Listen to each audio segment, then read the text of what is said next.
Ouh, fâché me pour dire fait non. Simplement.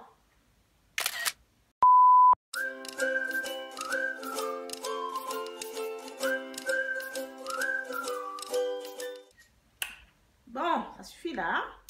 Hello mes Trippa Warriors, bienvenue sur ma chaîne. Alors merci d'être de retour parmi nous. Avant de commencer cette vidéo, tu sais déjà, je t'invite à t'abonner à ma chaîne YouTube et à activer la petite cloche en bas, comme ça tu ne rateras aucune vidéo de ma part. Je te remercie si tu as regardé mes précédentes vidéos, ça me fait plaisir. Allez, on va commencer, pas de blabla, pas de chichi, on va aller directement dans le vif du sujet. Ok, ouh, focus. Aujourd'hui, c'est dur, hein? Dans mes précédentes vidéos, je vous ai donné la définition, je vous ai expliqué ce que c'était la drépanocytose, je vous ai expliqué en gros qu'est-ce qui provoquait des crises. Donc aujourd'hui, je vais parler de la maladie, mais de l'impact que la maladie a sur moi, personnellement. La maladie agit différemment sur chaque personne.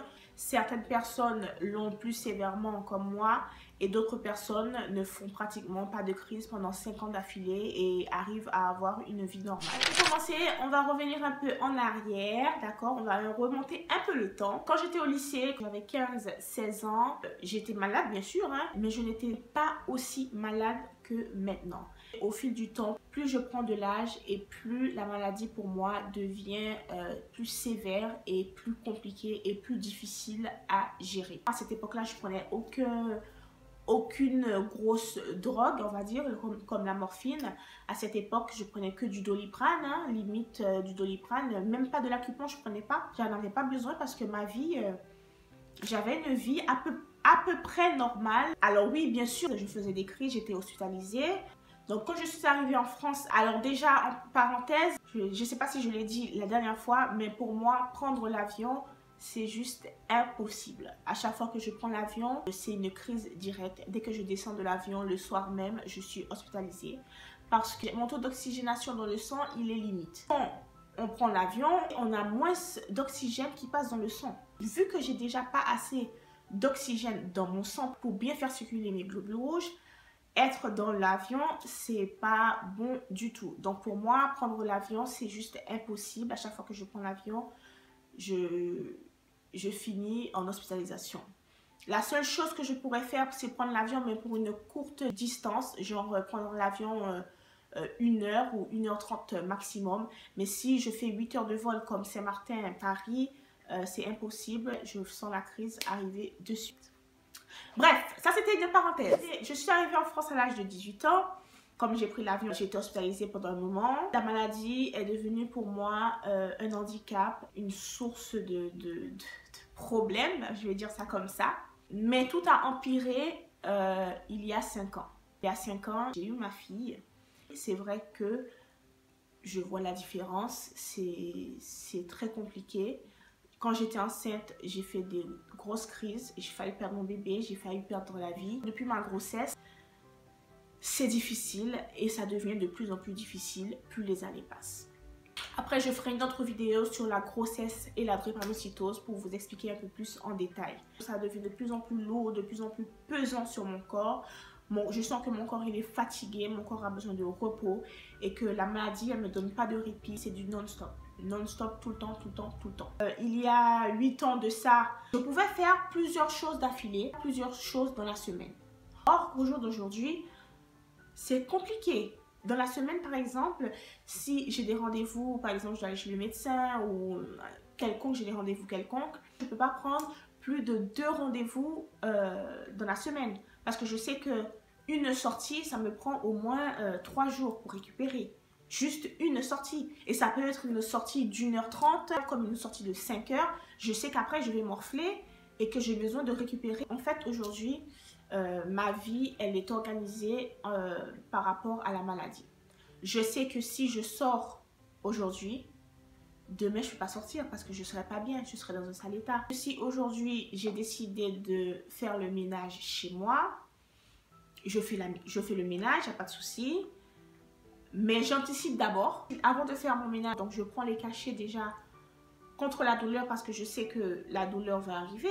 Donc j'anticipe, je prends mes cachets, Mais après, je sais que je ne peux plus rien faire. Après, je suis plus disponible pour la soirée. Donc, c'est des petites choses comme ça, en fait, du quotidien. Des fois, je fais même à manger en m'asseyant parce que je souffre. Je souffre beaucoup. Je sais que certaines personnes qui sont atteintes de cette maladie, ils l'ont pas aussi sévère que moi. Moi, c'est constamment, c'est tout le temps. Quotidiennement, je suis en crise. Quotidiennement, j'ai mal. J'ai mal quelque part. Je suis fatiguée, je suis faible, je ne peux pas faire ci, je ne peux pas faire ça parce que j'ai la douleur. Je me restreins à faire des choses, de ne pas avoir mal, de peur de, je sais que si je fais ça, en fait j'ai peur parce que je me dis plus tard, si je fais ça, est-ce que je vais avoir mal plus tard? Parce que j'ai pas envie d'avoir mal plus tard. Je me dis, non, je ne vais pas le faire. Je ne vais pas prendre le risque. Je ne vais pas prendre le risque d'avoir mal. Je ne vais pas prendre le risque pour ne pas être dans la douleur après. Parce que... même si maintenant je suis habituée à la douleur, je suis habituée à tout ça, c'est compliqué d'être tout le temps douloureuse, c'est compliqué, enfin, ça fait mal et des fois j'aimerais faire des choses avec ma fille par exemple, des fois elle me réclame à un certain moment et à ce moment-là, je ne peux pas lui donner cette attention maintenant tout de suite là parce que je suis douloureuse, parce que j'ai mal, parce que je suis fatiguée. Donc, je dois attendre de me sentir bien pour lui donner ce qu'elle réclame de moi. Voilà. Cette maladie, elle a un énorme impact sur ma vie tout court, ma vie en général. Elle est devenue un handicap dans ma vie de tous les jours. Je ne travaille pas. Professionnellement, il m'est impossible d'avoir une vie professionnelle comme tout le monde. Pourtant, j'ai tout essayé. J'ai essayé de faire mes études, j'ai essayé d'aller à l'université. Bien sûr, j'ai commencé. Mais après, j'ai dû à chaque fois abandonner. Chaque chose que j'entamais, j'ai dû abandonner. Plus les années passaient, plus la maladie devenait lourde, plus la maladie devenait sévère sur moi, plus mon corps était affaibli et moins j'arrivais à faire les choses, moins j'arrivais à suivre. Je ne pouvais pas. Je ne pouvais pas. J'ai essayé, j'ai fait des stages et tout. Heureusement, j'étais tombée sur quelqu'un qui était, bon, on va dire un peu compréhensible. Mais j'étais souvent absente. Quand je rentrais, j'étais tordue de douleur et en sachant que le lendemain, je devais retourner en stage. Et puis à la fin, elle m'a dit clairement, c'est pas contre vous, mais je ne peux pas prendre quelqu'un comme ça. Vous êtes constamment malade, vous êtes jamais là, vous êtes absente. C'est pas possible quoi. Donc voilà, j'avais que des trucs comme ça. C'est tout ce que j'entamais, tout ce que j'essayais de faire. Et bien la maladie, elle prenait le dessus, elle me mettait à terre. Jusqu'au jour d'aujourd'hui, la seule chose que j'ai réussi malgré tout, c'est d'avoir un enfant. Ça a été compliqué, ça a été dur. J'ai failli perdre la vie, j'ai failli perdre mon bébé.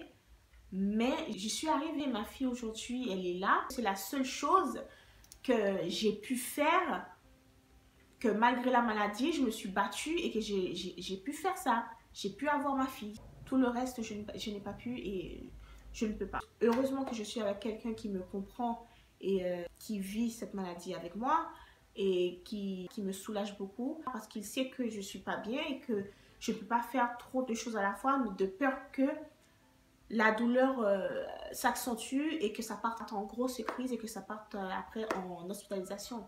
J'ai de la chance sur ce côté-là d'avoir un mari adorable, un mari qui comprend la maladie, qui comprend ma douleur, toute la souffrance que je subis au quotidien. Parfois quand je suis invitée quelque part par des copines, j'aime pas dire non, mais des fois je ne peux pas. Parce que j'ai pas l'impression que les gens ils comprennent que ah mais qu'est-ce qu'elle a encore? Elle a l'air bien mais elle a pas l'air malade, elle était bien il y a 1 heure. C'est pas que je ne veux pas, si je dis que je ne peux pas venir, c'est que vraiment je ne suis pas bien. Oui, il y a 2 heures tu peux m'avoir parlé, j'étais bien. Tu m'as vu bien, c'est imprévisible en fait. 30 minutes après, je suis tordue de douleur. Je pense que c'est le truc le plus chiant, c'est que c'est imprévisible. Tu ne sais pas quand est-ce que ça va t'arriver. Tu ne sais pas quand ça va te tomber dessus. Tu ne sais pas quand la douleur énorme là va te tomber dessus. Je veux bien faire un effort. Je ne veux pas aller au-delà et être dans la souffrance. Si je sais que mon corps il me dit non, j'arrête. Je connais la douleur. Je connais mon corps, je sais quand ça arrive. Quand je suis entourée de gens et que j'ai mal, je le garde intérieurement. C'est-à-dire que je ne montre pas que j'ai mal. La personne en face de moi ne peut pas savoir que j'ai mal. La seule personne qui peut savoir, qui me connaît assez bien pour savoir que ah, elle n'est pas bien, c'est mon mari. Parce que lui, il me connaît, il vit avec moi, il sait comment je suis quand j'ai mal, quand je commence à être douloureuse. Donc, si on est quelque part, on se regarde et il sait que, bon, ça va être l'heure de partir parce que elle commence à être pas bien. Je le vois, elle commence à être pas bien. Mais les gens autour de moi, ils ne peuvent pas savoir. Je ne sais pas comment je fais, mais quand je suis entourée de personnes, comment expliquer? J'arrive à me mettre dans un mood que je te parle, je rigole avec toi. Tu ne sauras jamais que intérieurement, je suis en train de souffrir le martyre. J'arrive à faire abstraction. Je me conditionne, mais à l'intérieur, je sens la douleur monter. C'est une maladie tellement invalidante, tellement handicapante que ça m'empêche de faire beaucoup de choses. Ça m'empêche vraiment. Et j'ai peur, en fait. J'ai peur. J'ai peur de sortir.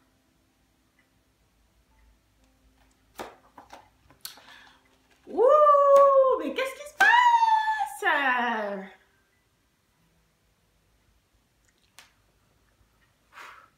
Bon, je sais pas pourquoi ça commence déjà. Vous voyez bien que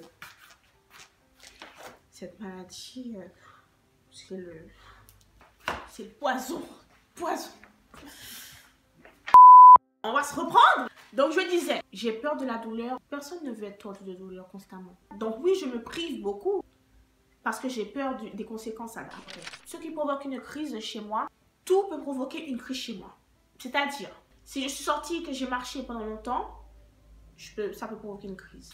Si je suis restée debout trop longtemps, si je suis restée assise trop longtemps sans me dégourdir les jambes parce que vous savez que mes globules rouges, ils sont en forme de faucille. Donc si je suis restée assise trop longtemps, ils ont du mal à circuler. Du coup, ça provoque la douleur et ça fait que ça engendre une crise. Si je suis fatiguée, que je ne me suis pas reposée, bien sûr, je parle toujours pour moi.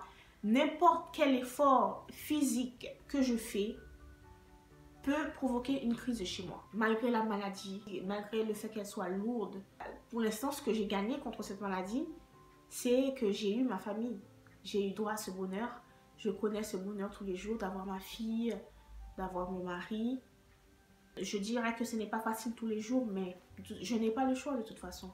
Je suis obligée d'avancer comme ça. Je suis obligée d'aller de l'avant. Il n'y a pas que du négatif, hein. Il y a du positif, comme je vous ai dit. Mon positif, c'est ma famille, mon mari et ma fille.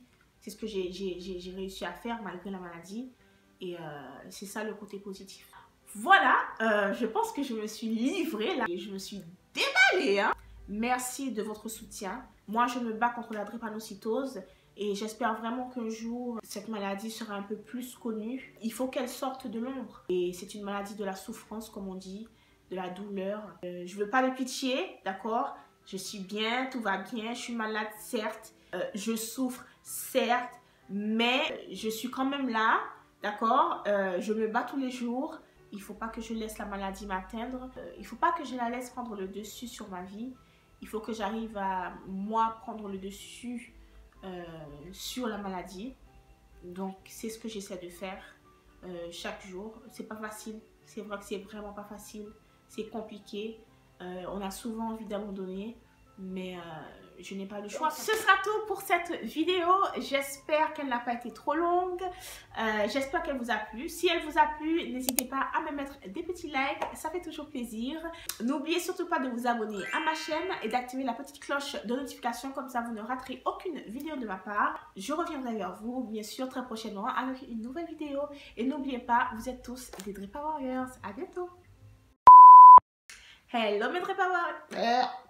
Cheveux.